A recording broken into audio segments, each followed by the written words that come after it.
Hello everyone, welcome to my channel. आज हम करेंगे अमृत राय। यूनिट 1 है ये, Amrit Rai Premchand, his life and times, translation Harish Trivedi. सबसे पहले हम ऑब्जेक्टिव पढ़ेंगे इसका। This unit is meant to introduce you to one of the important forms of non fictional prose, namely biography. The text chosen is Kalam ka Sipahi, Premchand biography written by his son Amrit Rai in Hindi. Introduction part में this unit contains an intimate account of Premchand's life as seen by his son over a period of time. अमृत राय जी के बारे में पढ़ेंगे अब हम। अमृत राय is a prolific Hindi writer whose well-earned reputation tends to be overshadowed by that of his illustrious father, Munshi Premchand. Munshi Premchand ji जो थे वो बहुत ही बड़े राइटर थे और उनके जो बेटे हैं वो, उनका जो काम है, उनके बेटे का जो काम है वो ओवर शेडो किया गया है किसके द्वारा? मुंशी प्रेमचंद जी के द्वारा। मतलब वो उस मुकाम तक तो नहीं पहुंच पाए जितना मुंशी प्रेमचंद जी पहुंच गए थे। अ प्रोफेस्ड मार्क्सिस्ट, अब ये बात हो रही है अमृत राय जी के बारे में। A professed Marxist, he has carved out a niche, niche होता है पोजिशन या job that is suitable for you, niche for himself in the Hindi literary world as a novelist and short story writer, dramatist, biographer and translator. He has many published works to his credit. He received the Sahitya Academy Award in 1963 for his father's biography Kalam Ka Sipahi, the Soviet Land Nehru Award in 1971 and the Nehru Fellowship during 1977 and 79 to inquire into the earliest origins of Hindi and its subsequent bifurcation into Hindi and Urdu, which stood him in good stead in his translations. मतलब उनको जो है एक fellowship मिला था और उसमें उनको क्या करना था? हिंदी के ओरिजिन के बारे में इंक्वायर करना था, पता लगाना था, और उनको हिंदी एंड उर्दू को जो है बाइफिकेशन कैसे हुआ ये सब उस पर स्टडी करना था। सम ऑफ दीज आर नॉवेल्स, जो उनके लिखे गए नॉवेल्स थे वो हैं बीच, नागफनी का देश, हाथी के दांत, भटियाली, जंगल, सुख दुख।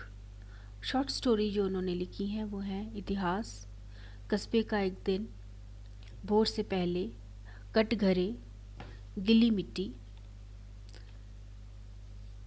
चित्रफलक, अग्नि Diksha, Aadi Vidrohi, Ravindra Nibandhmala, Hamlet, Samargatha. The translator of Kalam ka Sipahi is professor Harish Trivedi of the department of English at the university of Delhi. Professor Trivedi is renowned critic and translator. अब हम पढ़ेंगे introduction to Premchand, his life and times. अभी हमने उनके बेटे के बारे में पढ़ा, अब उनके बारे में हम पढ़ेंगे। Munshi Premchand is easily the greatest novelist and short story writer in Hindi, and Amrit Ray's biography of his father is said to be the first authentic, dispassionate biography of the writer. It has been acclaimed as a classic of Hindi biography and was indeed the first full-fledged modern biography in Hindi of any writer. जहाँ हम हमारे questions है ना, इसमें वहाँ पे कुछ points हमें लिखने हैं। क्वेश्चन है तो उसके हमने पॉइंट्स आंसर में लिखने हैं, और पॉइंट्स जो हैं वो डिस्पैशनेट, कैसे ये डिस्पैशनेट बायोग्राफी है वो हमने आंसर लिखना है। कैसे ये ऑब्जेक्टिव बायोग्राफी है और कैसे ये डिस्पैशनेट बायोग्राफी है, इसके कुछ पॉइंट्स हमने लिखने हैं। तो डिस्पैशनेट इसमें आ गया, मैं फिर से इसको पढ़ूँगी ताकि आपको आंसर अच्छे से आ जाए। Munshi Premchand is easily the greatest novelist and short story writer in Hindi, and Amrit Ray's biography of his father is said to be the first authentic, dispassionate biography of the writer. It has been acclaimed as a classic of Hindi biography and was indeed the first full-fledged modern biography in Hindi of any writer. तो ये भी हम इसके point में, एक point में हम लिख सकते हैं।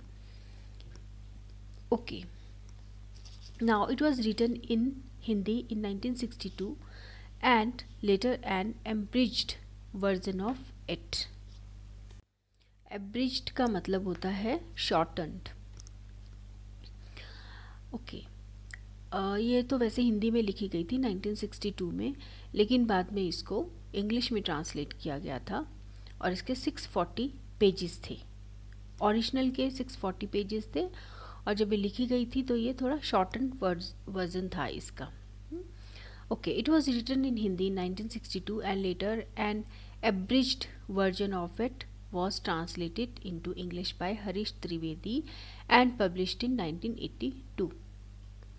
The excerpts होता है sections that you are to read are from this English translation. अब जो भी इसमें है, इस बुक में है, वो सब इंग्लिश ट्रांसलेशन के से ही लिया गया है। In addition to the introduction, the chapter are 2, 12, 19, 25 and 35. ये हमारे 5 चैप्टर्स इसमें दिए गए हैं इस बुक में, जो कि हम स्टडी करेंगे या एनालाइज करेंगे। These chapters bring up important concerns in the writer's life and writings. His early addiction to reading and writing and his discovery of the power of the pen, his convictions as a writer, influence of Gandhiji, the writer as a Kalam Ka Sipahi, and his views on language, particularly about Hindi, Urdu hostility, and his efforts to bridge the widening gulf. ये सब प्रेमचंद जी की बात हो रही है। Okay, according to the translator, Amrit Rai writes a lively, supple, and highly idiomatic style. The translation, I need hardly say, is highly competent, but I would still suggest that those of you who can access the book in Hindi should savor the full flavor of jest and relish of the original as well. But those who read the original need to remember that the numbering of chapters in the original Hindi version is different from that in the English translation. Hindi ये बता रहे हैं कि हिंदी जो translation है वो अच्छा है, वो भी बहुत अच्छा है, लेकिन इंग्लिश ट्रांसलेशन जो है वो बहुत ही अच्छे से किया गया है। लेकिन अगर कोई हिंदी की किसी को बुक लेनी है या किसी को मिलती है या वो पढ़ना चाहता है तो वो हिंदी की ज़रूर पढ़े। और इसमें हिंदी और इंग्लिश की जो बुक है, हिंदी में चैप्टर्स डिफरेंट है और इंग्लिश में चैप्टर्स डिफरेंट है। जैसे कि बताया गया है, जो ओरिजिनल हिंदी बुक है उसमें चैप्टर 2 है, चैप्टर 11 है, लेकिन जो चैप्टर 2 हिंदी में है वो इंग्लिश वर्जन जो है इसका, जो कि ट्रांसलेट किया गया है, चैप्टर 2 ही है। लेकिन जो चैप्टर 11 है वो 12 बन जाता है, जो 17 है वो 19 बन जाता है, जो मिड चैप्टर 27 है वो 25 बन जाता है, एंड चैप्टर 36 है जो 33 बन जाता है।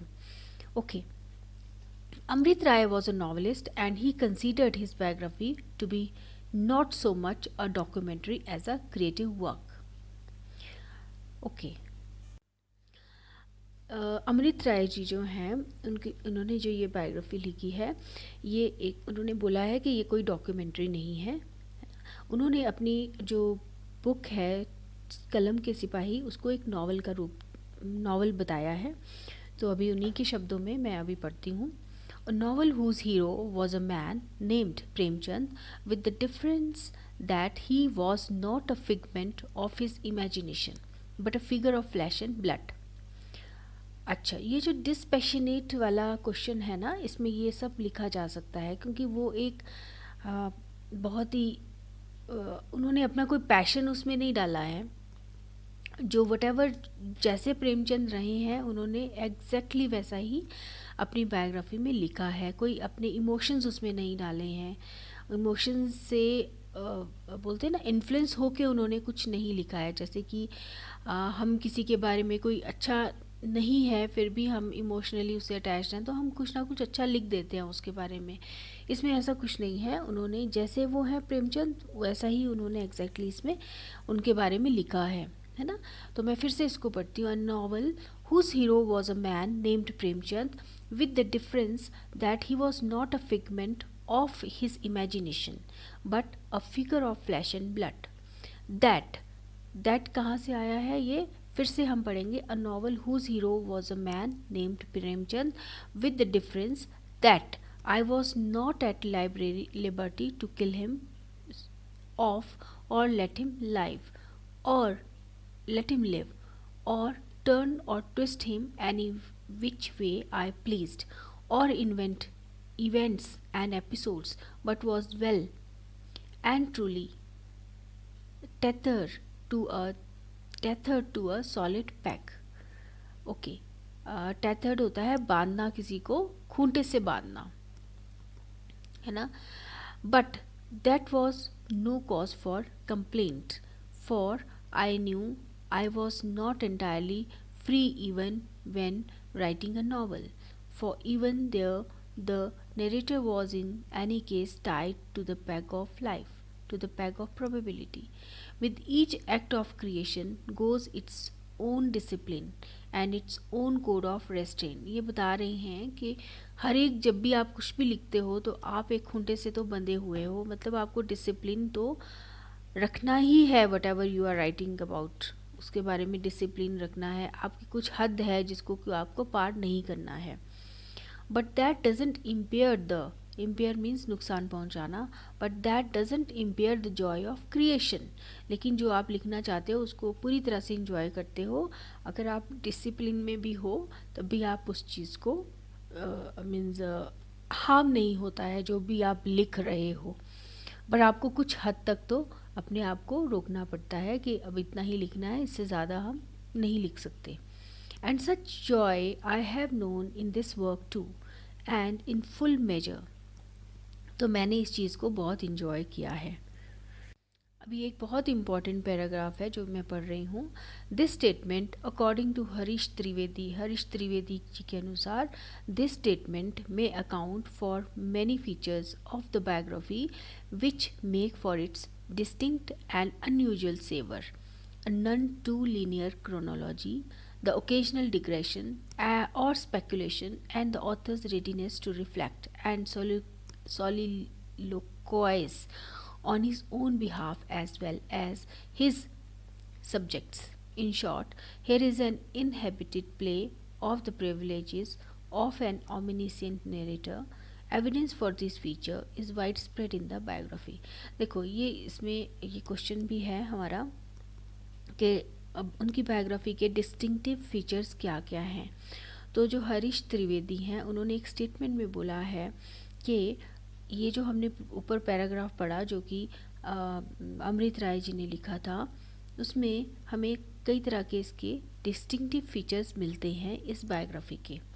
जैसे कि लीनियर क्रोनोलॉजी मीन्स आगे पीछे ना जाके एक क्रोनोलॉजिकल वे में उन्होंने लिखा है, उनके बचपन के बारे में, फिर उनके बड़े होने के बारे में, फिर आगे आगे आगे इस तरह से उन्होंने ये लिखा है. तो ये जो इस बायोग्राफी का एक डिस्टिंक्टिव फीचर है वो है लीनियर क्रोनोलॉजी. फिर है occasional digression and speculation means कभी कभी जो अमृत राय जी हैं उन्होंने ओकेजनली क्या किया है, बहुत ज़्यादा डीप में चले गए हैं, फिर वो एकदम से उससे उभर गए हैं बाहर, मतलब उन्होंने काफ़ी इमोशनल चीज़ें उसमें डाल दी हैं, फिर उसमें से बाहर भी आ गए हैं. स्पेकुलेशंस, उनकी सोच जो है उसमें उन्होंने वो डाली है उन्होंने. ओके, फिर उसके बाद बहुत इम्पॉर्टेंट है ऑथर जो है उनका रेडीनेस टू रिफ्लेक्ट. वो रिफ्लेक्ट कर रहे हैं, उस चीज़ पे सोच रहे हैं, मीन्स वो क्या कर रहे हैं, जो प्रेमचंद जी के बारे में वो लिख रहे हैं उनके बारे में वो सोच भी रहे हैं, है ना. और फिर जब सोच रिफ्लेक्ट कर रहे हैं तो वो चीज़ें जो उनकी रिफ्लेक्शन में आ रही हैं, उनकी थिंकिंग में आ रही हैं, वो भी उसमें वो डाल रहे हैं, लिख रहे हैं. सोलिलिकी भी यूज़ की गई है, जो अपने ही मन में अंदर अंदर वो जो बातें कर रहे हैं वो भी उन्होंने उसमें लिखी हैं, है ना. और अपनी बातें तो उन्होंने लिखी ही हैं, साथ में जो सब्जेक्ट है, सब्जेक्ट क्या है, प्रेमचंद जी, उनकी जो मन की बातें थी, जो उन्होंने उस टाइम पे सोचा, वो भी उन्होंने, जो उनकी रिफ्लेक्शन थी वो भी उन्होंने उसमें डाली हैं. तो एक बहुत इंपॉर्टेंट चीज़ आ जाती है फीचर्स में. एक तो लीनियर क्रोनोलॉजी है, एक ओकेजनल डिग्रेशन एंड स्पेकुलेशन है उनका, और ऑथर का रेडीनेस है to reflect and soliloquize on his own behalf as well as his subjects ना. तो तीन चीज़ें तो बहुत इंपॉर्टेंट इसमें आ गई हैं उनके डिस्टिंक्टिव फीचर्स में, और भी हमें देखने को भी मिलेगा जैसे जैसे हम इसको पढ़ेंगे. The original Hindi title of the biography was Premchand कलम का सिपाही। द सब टाइटल, अब इसमें ना हम थोड़ा सा इनके टाइटल के बारे में बात करेंगे, कलम का सिपाही के बारे में। The subtitle literally translated would be a soldier with a pen. Harish Trivedi had come up with the pen as the sword, but both he and Amrit Rai rejected it as it sounded a little corny. Whatever be the reason for the choice of the present title in the translation, the original Hindi subtitle Kalam Ka Sipahi is highly appropriate. It suggests several things at once. If there is any leading metaphor in the book, it is the use of the pen as a weapon to fight with. One can see many of its echoes and variations in the text. पहले जो है ना soldier with the pen दिया गया था, लेकिन ये उनको अप्रोप्रिएट नहीं लगा. Okay, Premchand did cast himself in the role of a fighter. ये बता रहे हैं, ये मीन्स कलम का सिपाही जो है टाइटल क्यों दिया गया था और क्या ये अप्रोप्रिएट है, इसके लिए कुछ पॉइंट्स दिए जा रहे हैं. Premchand did cast himself in the role of a fighter against the evils that bedeviled the Indian society, and also a fighter for freedom. Premchand was a man of the family and for the family. अब उनकी family जो थी ना वो पूरा world था. But he did not wish to confine himself in a narrow and individualistic world. He considered himself a member of the larger family of the nation as well. The use of the word sipahi also suggests a humble foot soldier in the service of the nation. At one place, Amrit Rai says that Premchand's well-regulated life was more like the life of a peasant than that of an artist, with the difference that instead of a spade, he wielded a pen. वो एक किसान की तरह ही थे, लेकिन उन्होंने किसान में जो स्पेड यूज़ करते हैं ना, औजार यूज़ करते हैं, वो नहीं यूज़ करके पेन का यूज़ किया था. The idea of everyone joining in with his or her little contribution comes through in the manifesto that Premchand wrote a fortnight before the start of the Dandi March on 25th March 1930 to the new general Hans that he was launching. उन्होंने जो है जब डांडी मार्च हुआ था तो उन्होंने हंस जो थी वो जर्नल था, उसमें काफ़ी कुछ लिखा था डांडी मार्च के बारे में. तो हर एक आदमी, चाहे औरत हो चाहे आदमी हो, उन्होंने उसका पूरा कंट्रीब्यूशन दिया था. मतलब एक उन्होंने मीन्स लोगों को अवेयर करवाया था अपने राइटिंग के द्वारा. Okay, now clearly public events moved him profoundly, but he also knew that writing was his forte. Forte means उनका एक स्ट्रेंथ था. ठीक है. He had discovered the power of pen when he was 13, and it was through his writings that he chose to give the best of himself in the cause of the country's freedom and its future. उन्होंने 13 साल की उम्र में ही अपने pen की power को वो समझ गए थे. An important feature of Amrit Rai's biography is its objectivity. अभी एक क्वेश्चन का सेकंड क्वेश्चन है जो हमारी इसमें यूनिट में है लास्ट में, तो उसमें कुछ पॉइंट्स हमने ऑब्जेक्टिविटी पे भी लिखने हैं. तो ऑब्जेक्टिविटी का मतलब क्या होता है? ऑब्जेक्टिव का मतलब होता है लिटरेचर में purely factual and not influenced by personal feelings. Facts हैं, प्रॉपर फैक्ट्स दिए गए हैं. तो इसमें बताया है कि an important feature of Amrit राय's बायोग्राफी is its objectivity that comes through clearly in the book. For instance, he is unsparing in his criticism of Premchand for his obsession with the idea of having a press of his own. अभी जो है ना इसमें ये बताया गया है कि प्रेमचंद जी ने एक प्रेस शुरू किया था और वो एक बहुत ही ऐसा डिसीज़न था जो कि उनको नहीं करना चाहिए था, उनको स्टार्ट नहीं करना चाहिए था. उनको खुद पता था कि अगर मैं इसको करूँगा तो मुझे प्रॉब्लम हो सकता है फाइनेंशियली. सो उन्होंने क्या किया था, लेकिन फिर भी उसको स्टार्ट किया था. और इस ये बायोग्राफी जो है ये ऑब्जेक्टिविटी है, इसमें ऑब्जेक्टिव टाइप की है ये, क्योंकि इसमें जो है सच बताया गया है, झूठ नहीं बताया गया है. बेटे ने अपने फादर के बारे में की कमियों को भी बताया है कि उन्होंने इस तरह का फुलिश डिसीज़न लिया था. सो फिर हम इसको ओके अब हम स्टार्ट करते हैं. For instance he is अनस्पेयरिंग in his criticism of Premchand for his obsession with the idea of having a press of its own. Premchand's finances were poor, but yet he chose to stake his all on a venture that was not likely to succeed. Notice that the biographer doesn't try to diminish the foolhardiness of the enterprise. तो इसमें biographer ने जो है ना वो छुपाया नहीं है किसी चीज़ को, उन्होंने उसको फुल हार्डीनेस का मतलब होता है डेयरिंग, जो उन्होंने डेयर किया था. किसने किया था? प्रेमचंद जी ने, जो कि प्रेस को स्टार्ट करने के लिए. तो एक बहुत ही गलत डिसीजन था. Okay just wait. इसमें अमृत राय जी बोलते हैं, he could easily have gone on writing his novels, his stories and articles would have brought him 40 or 50 rupees a month, but no, there is after all such a thing as an obsession. उनको obsession था बहुत ज़्यादा कि उनको press start करना है. And this is an old obsession, one that has been bugging him for years altogether. The biographer's impatience and impatience is clear, है ना. वो बायोग्राफर बता रहे हैं कि कैसे मतलब वो इम्पेशंस इसमें क्लियर है इनके शब्दों में कि उनको अच्छा खासा पैसा तो मिल रहा था, फिर भी वो उनको प्रेस स्टार्ट करने का बहुत मन था. Later he could never be accused of taking a plunge with his eyes closed. On the contrary his distinction lies in the fact that he always took his plunge with his eyes open. आंखें खोल के उन्होंने इस तरह का इस उसमें कूद गए थे वो, ऐसा बताया जा रहा है कि प्रेमचंद जी जो हैं वो उन ऐसा नहीं था कि आंखें बंद करके उन्होंने डिसीजन लिया था, आंखें खोल के उन्होंने डिसीजन लिया था. Notice the ironical tone here. Ironical way में उनके बेटे ने ये लिखा है. Then what a cruel mirage this was which he kept chasing all his life. Mirage means imagination, fantasy जो है वो कितना क्रूअल फैंटेसी था जो कि वो पूरी ज़िंदगी अपनी चेज़ करते रहे, उसको खोलने के लिए उनका मन करता रहा. The word cruel conveys so much that remains unset.